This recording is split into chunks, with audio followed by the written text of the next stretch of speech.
Chapter 5 The Last of the Blind Man.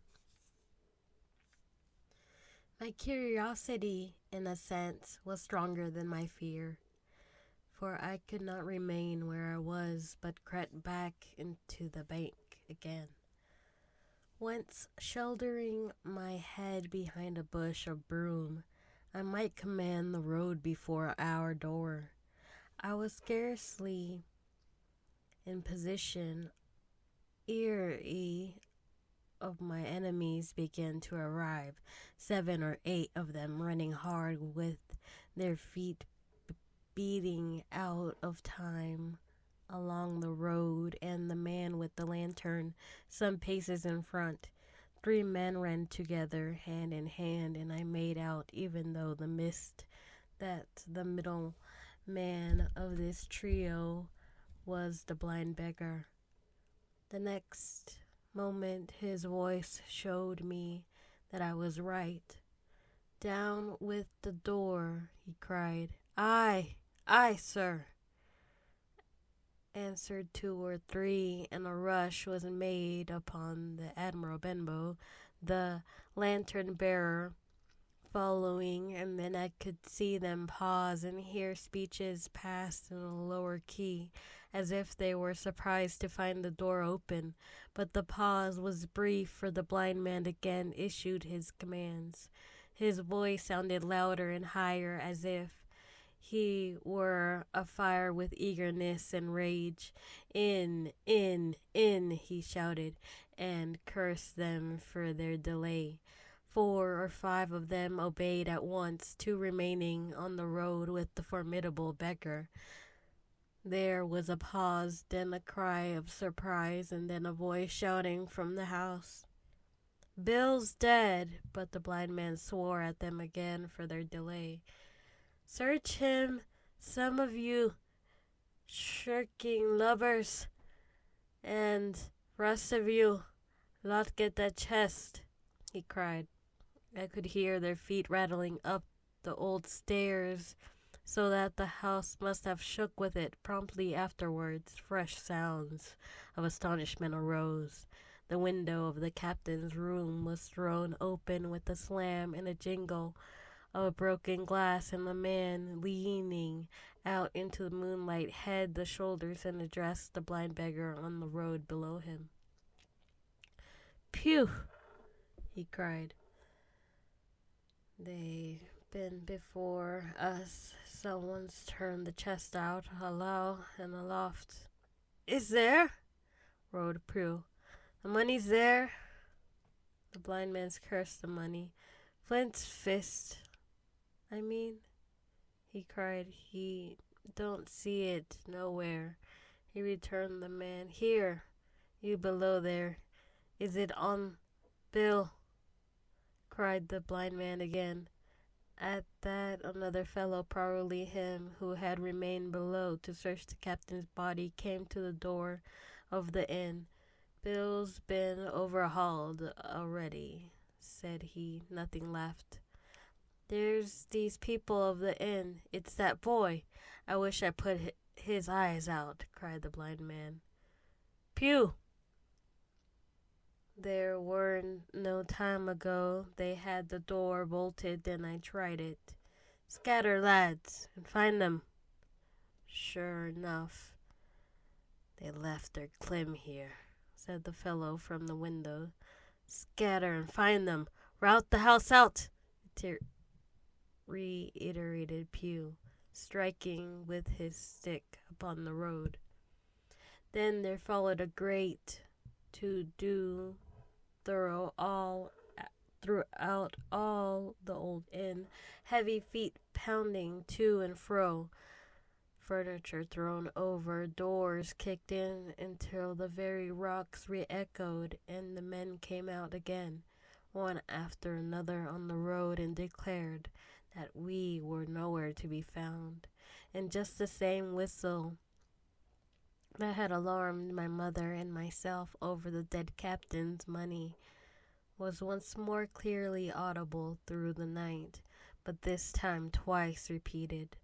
I had thought it to be the blind man's trumpet, so to speak, summoning his crew to the assault, but I now found that it was a signal from the hillside towards the hamlet, and from its effect upon the buccaneers, a signal to warn them of approaching danger.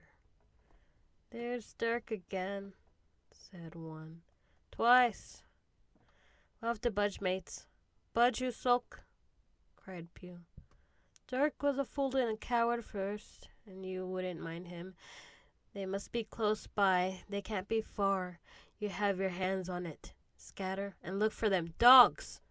Oh, shiver my soul," he cried. "If I had eyes." This appeal seemed to produce some effect, for two of the fellows began to look here and there among the lumber, but half-heartedly, I thought, and with a half an eye to their own danger all the time, while the rest stood irresolute on the road. "You have your hands on thousands, you fools, and hang a leg. You be as rich as kings as if you wouldn't find it, and you know it's here, and you stand there stoking. There wasn't one of you dared face Bill, and I did it. A blind man, and I lose my chance for you. I'm to be a poor crawling beggar, sponging for rum, when I may be rolling in a coach. If you had pluck of a weevil and a biscuit, you would catch them still. Hang it, Pew." "We've got the blooms," grumbled one. "They might have hid the blessed thing," said another. "Take the Georges, Pew. Don't stand here squalling." Squalling was the word for it. Pew's anger rose so high at these objections, till at last, his passion completely taking the upper hand, he struck at them right and left in his blindness, and his stick sounded heavily on more than one. These in their turn cursed back at the blind miscreant, threatened him in horrid terms, and tried in vain to catch the stick and wrest it from its grasp. This quarrel was the saving of us, for while it was still raging, another sound came from the top of the hill on the side of the hamlet, the tramp of horses galloping. Almost at the same time, a pistol shot flash and report came from the hedge side, and that was plain the last signal of danger, for the buccaneers turned at once and ran, separating in every direction, one seaward along the cove, one slant across the hill, and so on, so that in half a minute not a sign of them remained but Pew. Him they had deserted, whether in sheer panic or out of revenge for his ill words and blows, I know not. But there he remained behind, tapping up and down the road in a frenzy, and groping, calling for his comrades. Finally he took a wrong turn and ran a few steps past me towards the hamlet, crying, "Johnny, Black Dog, Dirk," and other names. "You won't leave old Pew, mates, not old Pew." Just when the noise of horses topped the rise, and 4 or 5 riders came in sight in the moonlight and swept at a full gallop down the slope. At this Pew saw his error, turned with a scream, and ran straight for the ditch, into which he rolled. But he was on his feet again in a second, and made another dash, now utterly bewildered, right under the nearest of the coming horses. The rider tried to save him, but in vain. Down went Pew with a cry that rang high into the night, and the 4 hoofs trampled and spurned him and passed by. He fell on his hide, then gently collapsed upon his face and moved no more. I leaped to my feet and hailed the riders that were pulling up at any rate, horrified at the accident. and I soon saw what they were. One tailing out behind the rest was a lad that had gone from the hamlet to Dr. Livingstone. The rest were revenue officers whom he had met by the way, and with whom he had the intelligence to return at once. Some news of the lugger in Kit's Hole had found its way to Supervisor Dance, and set him forth that night in our direction. And to that circumstance my mother and I owed our preservation from death. Pugh was dead, stone dead. As for my mother, when we had carried her up to the hamlet, a little cold water and salts, and that soon brought her back again, and she was none the worse for her terror, though she still continued to deplore the balance of the money. In the meantime, the supervisor rode on as fast as he could to Kit's Hole, but his men had to dismount and grope down the dingle, leading and sometimes supporting their horses, and in continual fear of ambushes. So it was no great matter for surprise that when they got down to the hole, the lugger was already under way, though still close in. He hailed her. A voice replied, telling him to keep out of the moonlight, or he would get some lead in him, and at the same time a bullet whistled close by his arm. Soon after, the lugger doubled the point and disappeared. Mr. Dance stood there, as he said, like a fish out of water, and all he could do was to dispatch a man to warn the cutter, and that, said he, is just about as good as nothing. They got off clean, and there's an end. Only, he added, I'm glad I trod on Master Pugh's corns, for by this time he had heard my story. I went back with him to the Admiral Benbow, and you cannot imagine a house in such a state of smash.